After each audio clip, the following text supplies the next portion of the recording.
हम लोग जा रहे हैं दशाश्वमेध घाट की आरती देखने। 4 घंटे लगे हमको दर्शन करने में। बनारस एक ऐसी सिटी जिसे सिर्फ देखा नहीं फील किया जाता है। यहाँ हर एक गली की अपनी कहानी है, हर घाट का अपना अलग वाइब है और हर सुबह एक नया एक्सपीरियंस के साथ स्टार्ट होता है। हमारी बनारस ट्रिप की डे 1 ऑलरेडी अपलोड हो चुका है, उसका लिंक आपको आई बटन में मिल जाएगा, तो उसे ज़रूर देखना। और आज हम लेकर आए हैं बनारस का डे 2, जहाँ हम एक्सप्लोर करेंगे famous temple, legendary street food, crowded local market और बनारस की वो रॉ एनर्जी जो इस सिटी को यूनिक बनाती है। तो चलिए शुरू करते हैं आज का सफ़र। हमने अपना डे 2 एक गर्मा गर्म चाय के साथ शुरू किया। वैसे भी बनारस को मॉर्निंग सिटी बोलना गलत नहीं होगा, क्योंकि यहाँ सुबह से अलग एनर्जी देखने को मिलती है। गलियों में हसल स्टार्ट हो जाता है और स्ट्रीट फूड स्टॉल्स के बाहर सुबह से ही लाइन लगना शुरू हो जाती है। ये है बनारसिया चाय और मैं बिलीव नहीं कर रही, 6 रुपये के इतना इन्होंने चाय दी है। हमारे यहाँ हम नोएडा दिल्ली से आप जाओगे कहीं भी जाओगे तो 6 रुपये में तो मिलता ही नहीं है आजकल। 6 रुपये बहुत टेस्टी है। तो सुबह के बज रहे हैं करीबन 9 और हम लोग निकल चुके हैं संकट मोचन हनुमान जी की तरफ। तो आज हमारा प्लान है कि संकट मोचन हनुमान जी घूमेंगे और मानस मंदिर ट्राई करेंगे। उसके बाद फिर देखते हैं कि क्या करना है शाम को।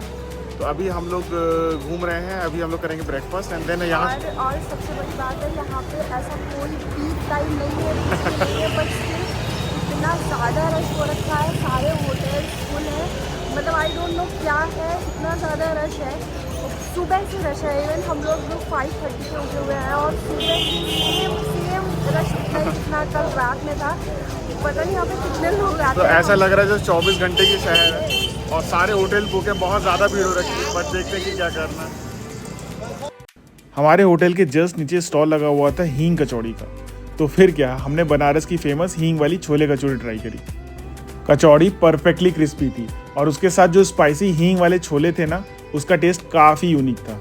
बनारस का स्ट्रीट फूड सिंपल ज़रूर होता है, लेकिन फ्लेवर्स काफ़ी अलग और ऑथेंटिक होते हैं। बस chole kachori street style, let me try.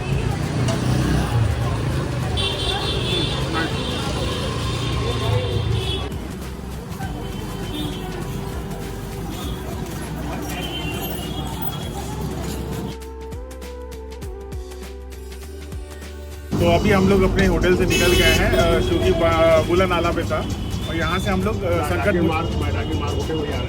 मार्ग होते जो जा रहे हैं संकट मोचन मंदिर। तो ऐसे संकट मोचन ही 4-5 मंदिर से हमने जैसे महाकालेश्वर में किया था, हमने ना एक ऑटो बुक कर लिया है और वो हमें यहाँ के जितने भी फेमस मंदिर है वो सारा घुमाएंगे। तो ये थोड़ा सा ज़्यादा अच्छा है, क्योंकि 2-2.5 घंटे लगेंगे सारे 1 बाय 1 जाने से अच्छा है कि आप एक ऑटो बुक कर लें और डायरेक्टली चले जाएँ। और अब हम निकल पड़ते हैं अपने होटल एरिया से आगे बनारस के कुछ और फेमस टेम्पल्स को एक्सप्लोर करने के लिए। और फिर रास्ते में हमको दिखा बनारस सिटी का एक मॉडर्न साइड। बहुत लोगों के माइंड में बनारस को लेके एक स्टीरियोटाइप है कि ये बस एक पुराना और कंजेस्टेड सिटी है, लेकिन ऑनेस्टली ये काफ़ी क्लीन रोड्स, ऑर्गेनाइज्ड इंफ्रास्ट्रक्चर और मॉडर्न डेवलपमेंट भी देखने को मिल जाते हैं। पुराने कल्चर और मॉडर्न सिटी का कॉम्बिनेशन बनारस को और भी इंटरेस्टिंग बना देता है।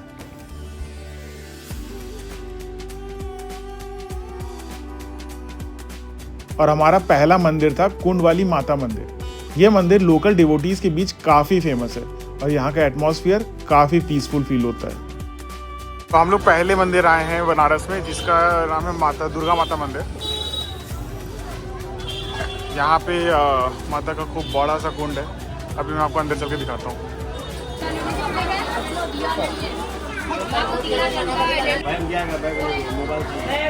फ़ोन अंदर ले जाना अलाउड नहीं है, तो ऐसा लॉकर दे रखे इन्होंने, वहाँ पे आप अपना फ़ोन सबमिट कर सकते हो। माता जी के मंदिर के बहुत अच्छे दर्शन हुए। यहाँ ज़्यादातर मंदिरों में अंदर फ़ोन ले जाना अलाउड नहीं है, तो फ़ोन आपको बाहर जमा करने की व्यवस्था रहेगी। अच्छी चीज़ है और अच्छी भी चीज़ है, अंदर लोग जाके भीड़ नहीं लगाते, फ़ोटो नहीं खींचते। तो ज़्यादातर मंदिरों में फ़ोन ले जाना अलाउड नहीं है। और हाँ, अगर आप जा रहे हो तो कैश रख लेना और पर्स जो अपने होटल पर ही छोड़ कर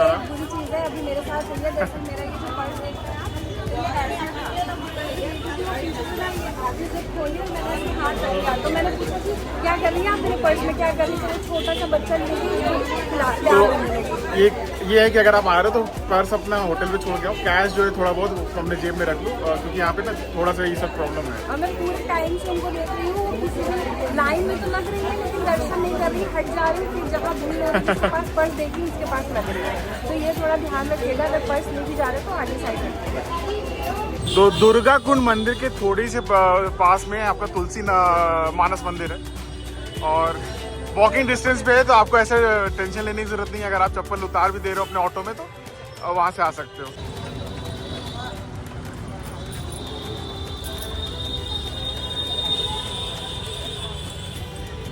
सिया राम मैं सब जग जानी, करो प्रणाम जोर जुग पानी। तो ये है सत्यनारायण तुलसी मानस मंदिर। तुलसी मानस मंदिर माना जाता है कि इस जगह पे गोस्वामी तुलसीदास जी ने रामचरितमानस लिखी थी।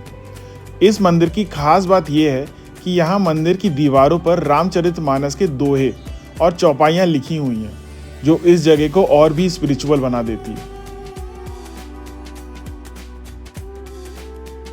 तुलसी मानस मंदिर से हम लोग निकल चुके हैं, बहुत भीड़ नहीं थी, मतलब छोटा सा मंदिर है। अच्छा, दूसरी चीज़ है कि मैंने एक चीज़ देखी है बनारस में बहुत ही अच्छा, जो मुझे लगा कि जितने भी साइन बोर्ड हैं स्पेशली मंदिरों के आसपास, वो एक लैंग्वेज में नहीं, वो कई लैंग्वेजेस में लिखे गए हैं। तो हिंदी, इंग्लिश, तमिल, तेलुगु और भी जो साउथ इंडियन लैंग्वेजेस हैं उनको भी इंक्लूड किया गया है। तो मुझे ये चीज़ बहुत अच्छा लगा, क्योंकि यहाँ पे मैं टूरिस्ट देख रहा हूँ, टूरिस्ट पूरे इंडिया से आ रहे हैं, साउथ इंडियन टूरिस्ट बहुत ज़्यादा हैं। तो उनके कंफर्ट के लिए जो साइन लैंग्वेजेस हैं, मतलब जो साइन बोर्ड्स हैं यहाँ पे, वो सारे मतलब मोस्टली 5 से 6 लैंग्वेजेस में लिखे हुए हैं, जिसमें 3 से 4 साउथ इंडियन लैंग्वेजेस हैं। तो ये है हमारा त्रिदेव मंदिर, यहाँ पे 3 देवता हैं।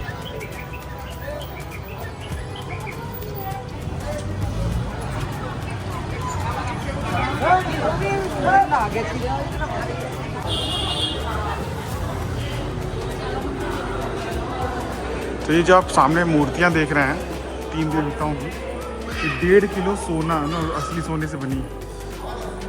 तो इसमें खाटू श्याम बाबा हैं और भगवान राम दरबार है और एक माता जी है। ये मंदिर बहुत खूबसूरत है और अगर आप मूर्तियों पे ध्यान देंगे एकदम ऐसे ही है जैसे असली जो मेन मंदिर है वहाँ पे है। तो अब हम लोग आ गए हैं संकट मोचन हनुमान जी के मंदिर। वैसे आज सैटरडे है तो भीड़ बहुत होती है, लेकिन मैं कोशिश करूंगा कि आपको दिखाऊं। और अंदर फ़ोन ले जाना अलाउड नहीं है, यहाँ पे जितने भी मेजर मंदिर हैं वहाँ पे फ़ोन ले जाना अलाउड नहीं है अंदर, जहाँ पे भीड़ ज़्यादा होती है। तो फ़ोन के लिए अलग से लॉकर दे रखा है, अगर आपको श्रद्धा है तो 10-5 रुपये आप दे सकते हो, नहीं तो वैसे फ्री लॉकर होता है। तो ये रास्ता है संकट मोचन मंदिर का। एक बार मैं अंदर जाके आपको दिखाता हूँ कि कैसे रहेगा। हालाँकि फ़ोन अंदर ले जाना अलाउड नहीं है, बट मैं बाहर से आपको दिखा दूँगा कि मंदिर कैसा है।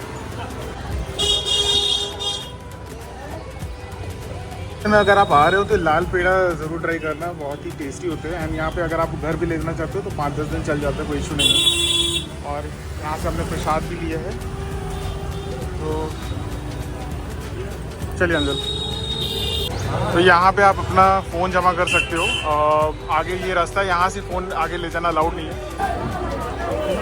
यहाँ पे देसी घी का समोसा मिलता है जो कि बहुत फेमस है और बहुत टेस्टी भी है, हमने खाया है। तो हम लोग अभी भी संकट मोचन के दर्शन करके आ रहे हैं। अंदर मोबाइल ले जाना अलाउड नहीं था of course, but the energy inside was amazing. I mean you just have to be there to feel that energy. और इतना अच्छा लगा, इतना अच्छा लग रहा था, सब भजन हो रहे थे सब। वहाँ पे वो जैसे अभी चला है ना कि जल्दियों का कॉन्सर्ट होता है, तो वैसा ही कुछ हो रहा था और भजन कॉन्सर्ट थे, लेकिन बहुत मतलब there was divine energy and you have to be there to feel that energy. The experience was amazing, awesome. और मैं कह रहा हूँ अच्छा ही होता है कि फ़ोन अंदर ले जाने नहीं देते हैं, क्योंकि अगर लोग फ़ोन ले जाएंगे तो कैमरा ही खोल के रहेंगे, तो लोग एक्सपीरियंस नहीं कर पाएंगे। और जो हमने एक्सपीरियंस किया है that was out of this world, so you just have to be here.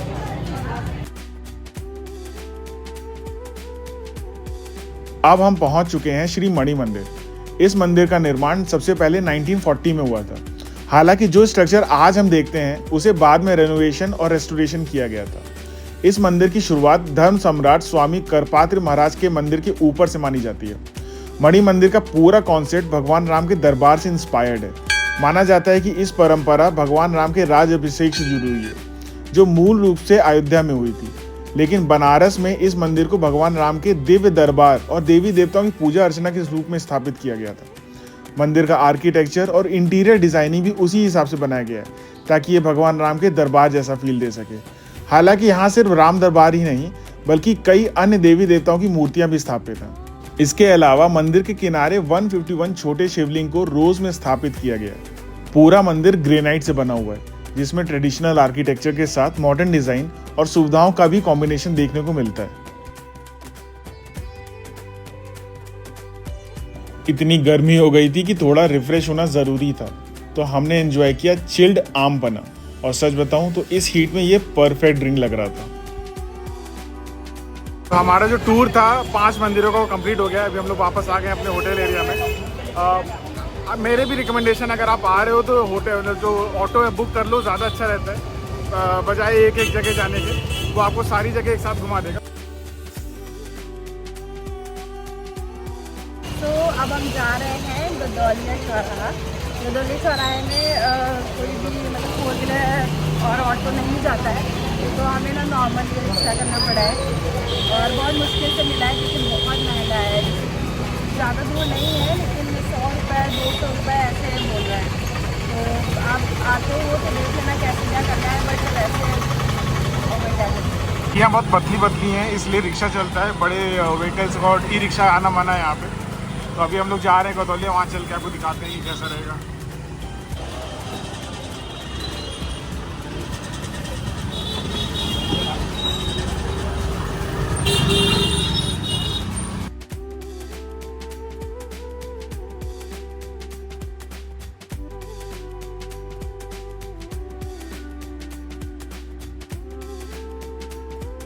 अभी हम लोग आ गए हैं बनारस के गदौलिया चौराहे पे, और यहाँ से हम लोग जा रहे हैं काशी चाट भंडार।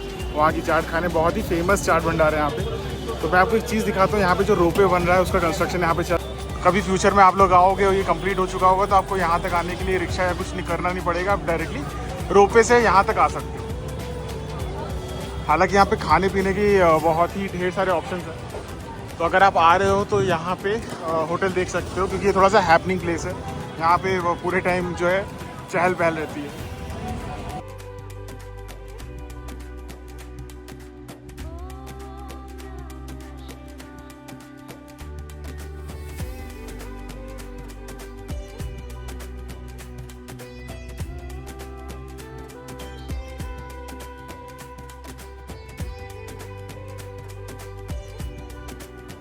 तो शाम के बज रहे हैं करीबन 5 और हम लोग जा रहे हैं दशाश्वमेध घाट की आरती देखने। तो मेरे को एक जो मेरा राइडर था उसने बताया, जो हम लोग को ऑटो वाला था, कि अगर आपको 7 बजे की आरती देखनी है तो करीबन 5:30 बजे वहाँ पहुँच जाना। तो अभी हम लोग वहीं जा रहे हैं। एक चीज़ और है, हम लोग दोपहर में गए थे काशी चाट भंडार, तो वहाँ का अपडेट ये है कि वहाँ वो जो दुकान है 3 बजे खुलती है रेस्टोरेंट, और हम लोग थोड़ा जल्दी पहुँच गए थे। हम लोग 2 बजे पहुँच गए थे, तो हम लोग वापस आ गए। तो कोशिश करेंगे कि जब अभी जा रहे हैं तो शाम को काशी चाट भंडार जाएंगे, प्लस आपको दिखाएंगे कि शाम की मार्केट कैसे लगती है। तो स्टे ट्यून्ड। अभी हम लोग जा रहे हैं आरती देखने, आपको हम दिखाएंगे आरती के कैसे नज़ारे हैं और क्या है। आज सैटरडे है और इतनी भीड़ हो रखी है। एक ये भी बात है कि आज सेकंड सैटरडे थे, तो बैंक्स का हॉलीडे और मेजर गवर्नमेंट प्लेसेस होती हैं उनको छुट्टियाँ होती हैं, उसकी वजह से कुछ ज़्यादा ही भीड़ हो गई है। होटल्स हम लोग पूछ रहे थे, होटल्स आज कहीं भी नहीं मिल रहे हैं। लकीली हम लोग वाला जो होटल था, हम लोग ने अपना जो रूम था छोड़ा नहीं था, तो हम लोग ने रीबुक कर दिया वही रूम। बट बहुत ही ज़्यादा भीड़ हो रखी है आज। अब बात करते हैं काशी विश्वनाथ कॉरिडोर की। ये न्यूली कंस्ट्रक्टेड कॉरिडोर काफ़ी मैसिव प्रोजेक्ट है, जो काशी विश्वनाथ टेम्पल को सीधा गंगा घाट से कनेक्ट करता है। पहले यहाँ की गलियाँ काफ़ी कंजेस्टेड हुआ करती थी, लेकिन अब कॉरिडोर बनने के बाद डिवोटीज को काफ़ी ईजी एक्सेस मिल गया है। साथ ही यहाँ का पूरा इंफ्रास्ट्रक्चर और सराउंडिंग भी काफ़ी ब्यूटीफुली डेवलप किया गया है। इसी वजह से ये प्लेस काफ़ी ग्रैंड फील होती है। माना जाता है कि पुराना स्ट्रक्चर 18वीं सेंचुरी में महारानी अहिल्याबाई होलकर ने बनवाया था। महारानी को भगवान ने सपने में दर्शन दिए थे और बोला था कि नर्मदा से एक शिवलिंग निकाल कर लाओ और उसे काशी में स्थापित कर दो। आज जो हम शिवलिंग पे दर्शन करते हैं वो महारानी अहिल्याबाई होलकर के द्वारा ही स्थापित किया गया था। हम काशी विश्वनाथ में हैं, जो कि 12 ज्योतिर्लिंग में से एक ज्योतिर्लिंग है।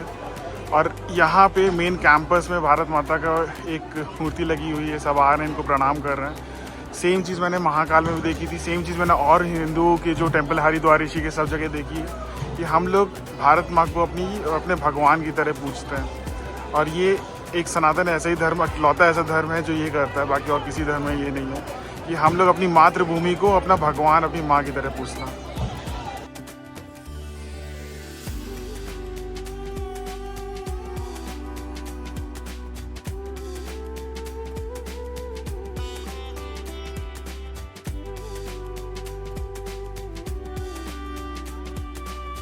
अगर आप मणिकर्णिका घाट आना चाहते हो तो कॉरिडोर के गेट नंबर 1 पे आके आपको यहाँ से सीधे रास्ता देख रखा है। अभी हम लोग जा रहे हैं गंगा आरती दिखाने, तो हम लोग नहीं जाएंगे, बट अगर आपको आना तो आप यहाँ से आ सकते हो। देखिए सामने मंदिर दिख रहा है आपको।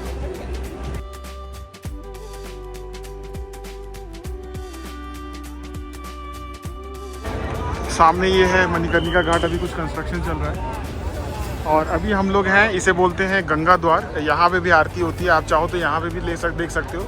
यहाँ पे देख रहे तो लोग सीढ़ियों पे बैठना चालू कर दिया है। हम लोग जा रहे हैं दशाश्वमेध घाट की आरती देखने, क्योंकि वो थोड़ा सा प्राचीन है, ये रिसेंटली शुरू हुआ है। तो अभी कोशिश करेंगे कि वहाँ से व्यू अच्छा मिल जाए तो वहाँ बैठ जाएंगे, नहीं तो फिर वापस यहीं पे आ जाएंगे। तो देखिए पंडित जी ने गंगा आरती की तैयारी शुरू कर दी है। तो इस घाट का नाम है गंगा घाट, गंगा द्वार। तो अगर आप यहाँ भी देखना चाहते हो तो यहाँ भी काफ़ी अच्छा है। अभी हम लोग कोशिश करेंगे कि दशाश्वमेध में मिल जाए। और ये देखिए यहाँ पे इतने सारे लोग ऑलरेडी सीढ़ी पे बैठ गए हैं। तो आपको थोड़ा सा टाइम, अगर आपको 7 बजे का टाइमिंग है तो आपको 5 साढ़े 5 बजे आ जाना है, ताकि आप अपनी जगह देख लो एक अच्छे बेटर व्यू के लिए। हम लोग जब शाम को आए थे तो काफ़ी अंधेरा हो गया था और लोग बोट सारी बंद हो गई थी। बट अभी का नज़ारा देखिए कितना प्यारा लग रहा है, कितनी हलचल हो रखी है इस समय यहाँ पे। सारी बोट्स जो है वो ऑलरेडी पानी में हैं और लोग ट्रैवल कर रहे हैं। और अगर आप आना चाहते हैं यहाँ पे घाट देखने के लिए तो शेयरिंग जो है वो बता रहे हैं 100 रुपीज़ पर पर्सन है। और रिजर्व आप करना चाहते हो अपना एक पर्सनल बोट गाइड के साथ तो उसके लिए भी अलग है। तो आप डिपेंड करता है, वैसे 2000 इन्होंने बताया, बट निगोशिएट करना पड़ेगा तो 1500 तक निगोशिएट कर लेंगे। बट शेयरिंग का 100 रुपीज़ पर पर्सन है। और अब एक चीज़ नोटिस करेंगे यहाँ पे जब भी बनारस आएंगे कि यहाँ पे सफाई कंटिन्यूसली होती रहती है और लोग जो है लगातार गंदगी करते रहते हैं। तो अगर आप यहाँ आ रहे हैं तो बी रिस्पॉन्सिबल, गंदगी ना करिए, डस्टबिन में ही कूड़ा डालिए, क्योंकि जिसको साफ रखने की जिम्मेदारी सरकार से ज़्यादा हमारी है।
Dashashwamedh Ghat Aarti. It's a must thing to do attend. You know, इतना अच्छा एक्सपीरियंस था कि मज़ा आई। मतलब बहुत, मैं एकदम वर्ड्स नहीं है एक्सप्लेन करने के लिए कि इतना अच्छा लगा। तो मैं कुछ इन्फॉर्मेशन आपको देना चाहता हूँ हाँ, कि जो बेसिकली क्या है कि आपको कैसे आना है, कितने टाइम पे आना है, बहुत सारी चीज़ें हैं जो लोगों को नहीं पता है। तो अर्पिता आप थोड़ा सा बताओ प्लीज़। तो अगर आप अटेंड करना चाहते हो आरती तो अराउंड 5-5:15 तक आ जाओ, तब आपको जगह मिलेगी। आरती का टाइम है 7 PM, 7 बजे से शुरू होती है और करीबन 1 घंटा चलती है, 45 मिनट टू 1 आवर। 8 बजे तक ख़त्म होती है। तो भीड़ बहुत होती है। अगर आपको एक्सपीरियंस करना है और आगे बैठना है तो करीबन 5, सवा 5 पे आ जाओगे तो आगे की सीट मिलेगी। क्योंकि अगर आप 6 भी बजा दोगे, 1 घंटा पहले भी आओगे तो इतनी भीड़ हो गई थी कि हम पीछे वालों को भी नहीं जगह होती। और होता क्या है, आगे वाले खड़े हो जाते तो पीछे से दिखता नहीं है। सो रिकमेंडेड है that you come by 5 and then grab a front row seat to experience this. और अगर आप वीडियो में ये वीडियो देखोगे, इसमें जितनी भी स्पेस आपको दिख रही है एंड तक, मतलब जहाँ से हम घाट शुरू होता है, सीढ़ियों से उतरते हैं गंगा जी के पास आने के लिए, पूरा फुल होता है। तो आप ये मत सोचो कि हम सीढ़ियों पे खड़े हो जाएंगे, वहाँ पे भी जगह नहीं होती है। वो तो हम पता नहीं कैसे 5:30 पे आ गए, हमने सोचा चलो ठीक है थोड़ा फोटो वोटो क्लिक कराएंगे, बट जब देखा है ऑलरेडी जगह फुल थी और आरती 2 घंटे बाद शुरू हुई है। तो आप समझ सकते हो कि लोगों को कितना ज़्यादा क्रेज़ है और वर्थ इट भी है। क्योंकि अगर आप आओगे ना आपको खुद ही पता चलेगा।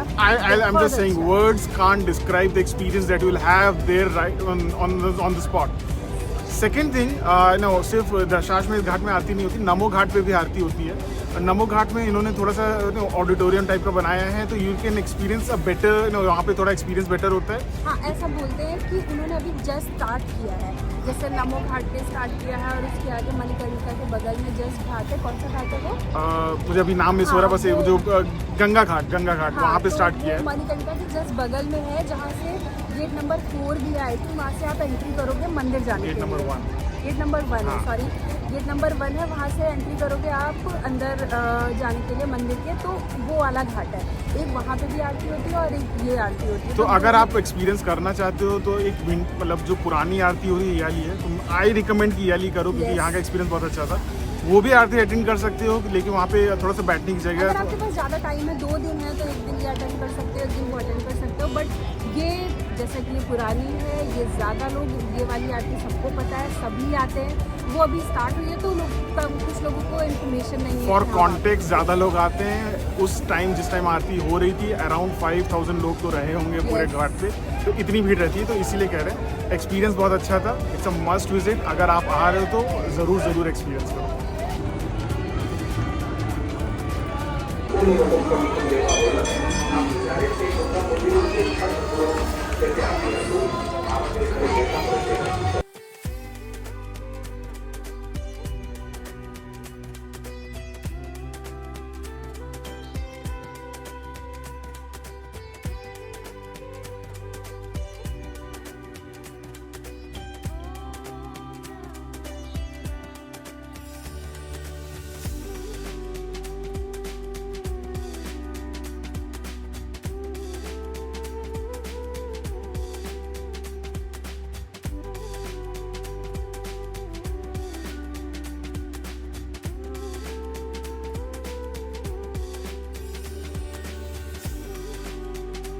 और अब हम आ जाते हैं बनारस के सबसे हैपनिंग एरिया में से एक, गदौलिया मार्केट। ये जगह लिटरली एनर्जी से भरी हुई लगती है। चारों तरफ crowd, street shop, local food stalls, horn की आवाज़ और नॉन स्टॉप मूवमेंट। यहाँ आपको बनारस की असली chaotic but lively vibe feel होती है। नैरो लेन्स में इतनी भीड़ होती है कि कभी कभी चलना भी डिफ़िकल्ट हो जाता है, लेकिन वही इस जगह की चार्म भी है।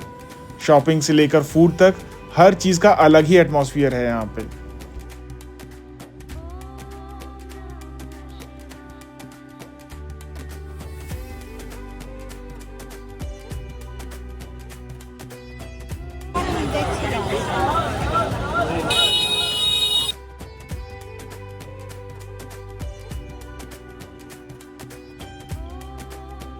और गदौलिया चौराहे पर ही है इंस्टाग्राम से फेमस हुआ काशी चाट भंडार।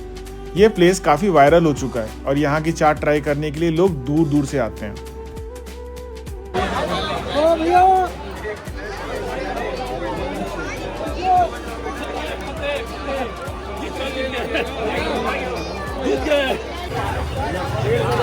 लो अंजल।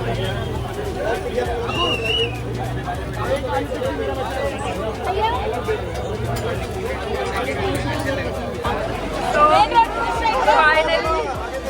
फाइनली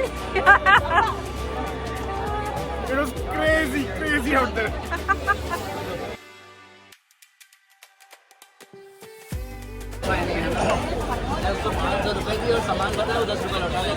जितनी भी फेमस चीज़ है कभी ट्रस्ट मत करना। स्वाद ओके है, इससे अच्छी चाट मैंने खाई है। तो फेमस है वो अलग चीज़ है, ओके। काशी चाट भंडार से चाट खाने के बाद हमने ट्राई किया बनारस की स्पेशल कुल्फी। थिक, क्रीमी और प्रॉपर देसी फ्लेवर वाली ये कुल्फी काफ़ी रिफ्रेशिंग लगी, स्पेशली इतनी वॉकिंग और हीट के बाद।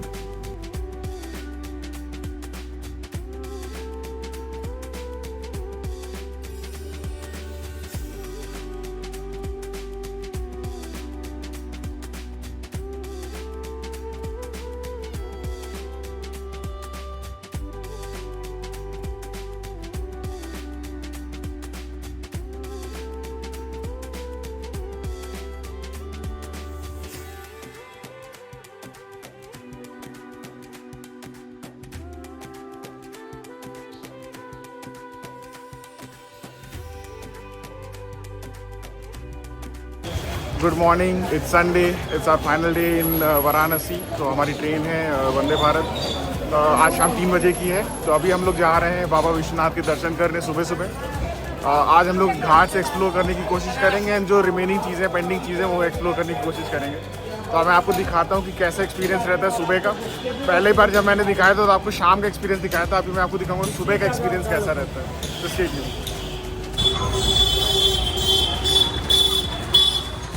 ये है बनारस का चौक थाना।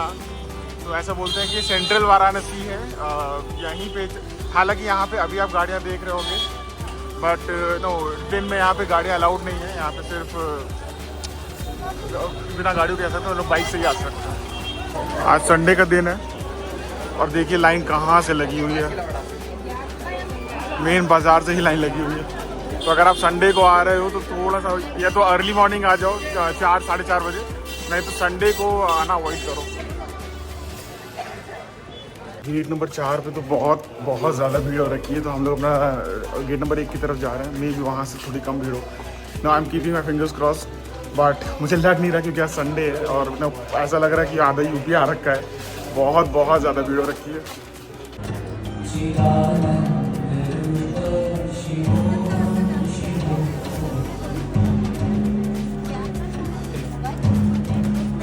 इतनी भीड़ है संडे वाले दिन कि करीबन नहीं तो 3 से 4 घंटे लगेंगे। तो हम लोग अपना लग ट्राई कर रहे हैं। मैं आपको दिखाता हूँ। तो एरिया देख रहे हो, ये फ्री एरिया होता था। मतलब हम लोग कल आए थे, यहाँ पे कुछ भीड़ नहीं थी और ये सब लाइन, बहुत लंबी लाइन लगी हुई है। तो करीबन 3 से 4 घंटे लगेंगे। सामने बाबा विश्वनाथ के दर्शन हो रहा है। बाबा विश्वनाथ तो यहाँ से वैसे फ़ोन ले जाना अलाउड नहीं है इसके अंदर, यहाँ से जमा हो जाएगा फ़ोन, बट बहुत ज़्यादा भीड़ हो रखी है।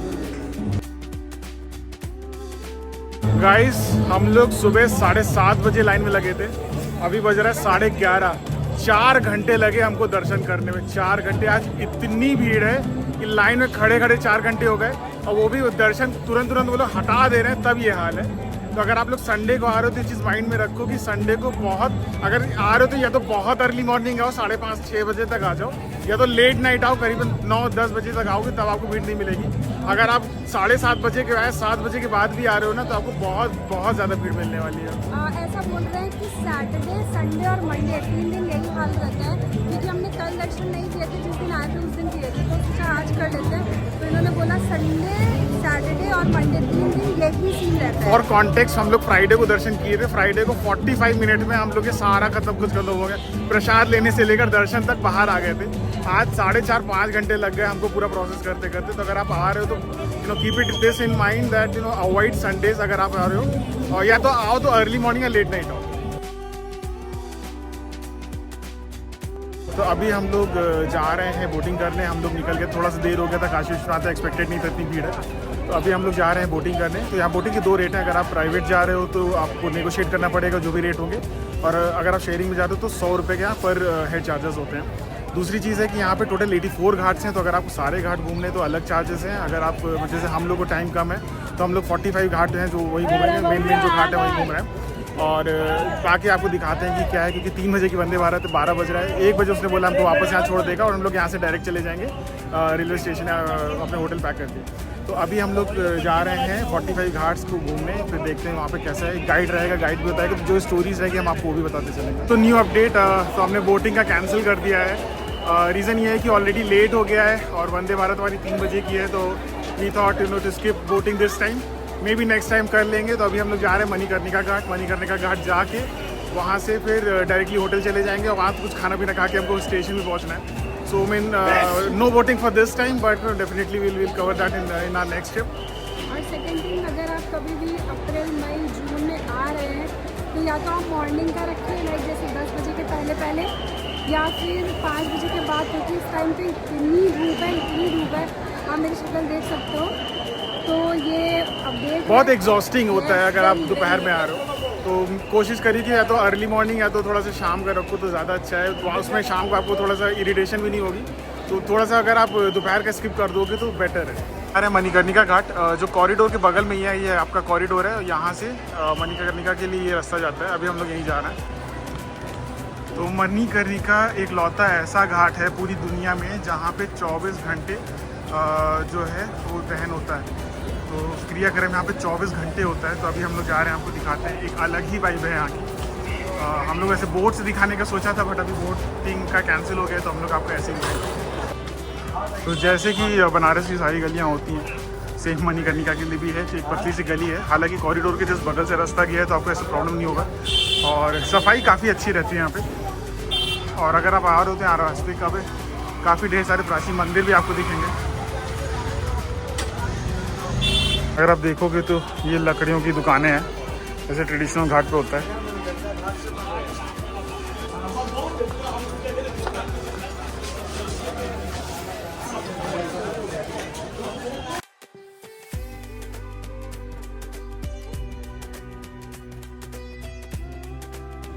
मणिकर्णिका घाट को बनारस का सबसे फेमस और ओल्डेस्ट क्रिमेशन घाट माना जाता है। ऐसा कहा जाता है कि यहाँ अंतिम संस्कार होने से मोक्ष की प्राप्ति होती है। इसी जगह की स्पिरिचुअलिटी और एटमॉस्फेयर को वर्ड्स में एक्सप्लेन करना काफ़ी मुश्किल है। यहाँ हर वक्त चिता जलती रहती है और लाइफ और डेथ का एक अलग ही पर्सपेक्टिव देखने को मिलता है। तो ये है रत्नेश्वर महादेव टेम्पल, जो कि मणिकर्णिका घाट पे है। और the interesting thing about this temple is, ये अगर आप देखोगे तो 19 डिग्री टिल्ट है। लीनिंग टावर ऑफ पीसा इतना फेमस है क्योंकि वो जस्ट थोड़ा सा ही टिल्ट है। और ये जो टेम्पल है ये हज़ारों साल से इतना टिल्ट है और अभी भी स्टेबल है, but no one talks about this. So we have to talk about our history, we have to talk about our temples, to promote our tourism. This is one of the best piece of architecture I have ever seen, and we should start promoting it.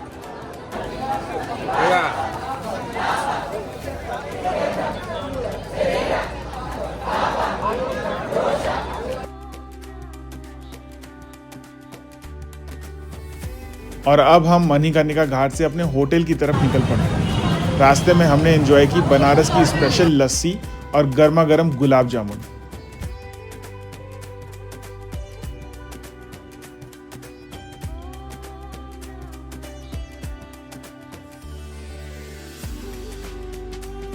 And then we have finally tried Banaras के famous litti चोखा।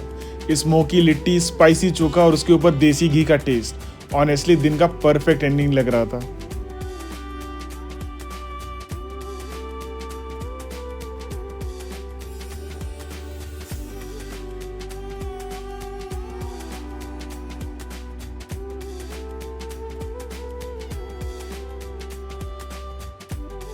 तो जब मैंने बनारस आने का plan बनाया तो मेरे पिताजी ने बोला वहाँ जाके चमचम मिठाई ज़रूर ट्राई करना।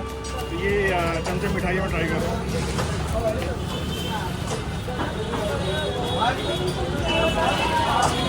And he was absolutely right. हाँ, बहुत अच्छा टेस्ट है।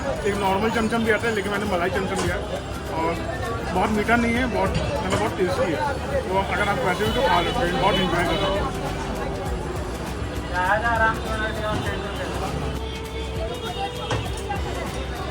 भाई बनारस में खाने का जो स्वाद है, जो स्ट्रीट फूड का स्वाद है, उसका कोई जवाब नहीं है। अगर मैं आ रहा हूँ तो डेफिनेटली मोटा हो जाऊँ। तो चमचम के साथ हमारी बनारस की जर्नी भी यहाँ खत्म होती है।